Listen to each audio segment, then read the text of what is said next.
Pascal Praud, ce qu'il trouve assez étrange dans la condamnation de Nicolas Sarkozy.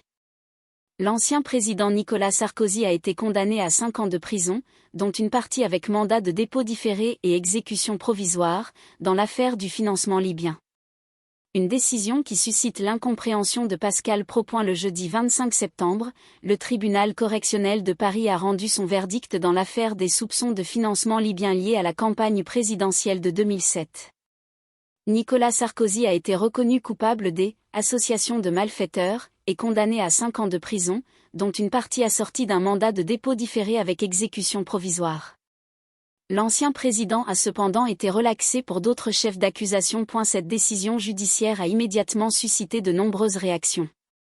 Invité à s'exprimer au micro d'Europe 1, l'ancien magistrat Georges Fenech n'a pas caché son indignation. Est-ce qu'il y avait un risque de fuite de Nicolas Sarkozy ?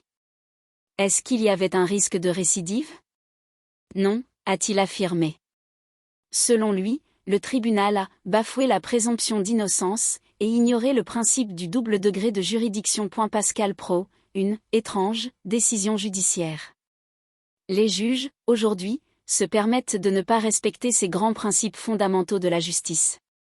Moi, je suis extrêmement choqué par cette mesure qui frappe un ancien chef de l'État, qui plus est à 70 ans, qui se voit privé de rester en liberté pendant l'appel, car il est présumé innocent, a-t-il ajouté. De son côté, Pascal Praud a lui aussi relevé une incohérence dans la procédure. Cette exécution provisoire n'est susceptible d'aucun recours. C'est-à-dire qu'il y a une décision de justice qu'on ne peut pas contester, ce qui me paraît assez étrange, a-t-il déclaré. Avant de poursuivre, on peut toujours contester devant une chambre d'appel une décision de justice.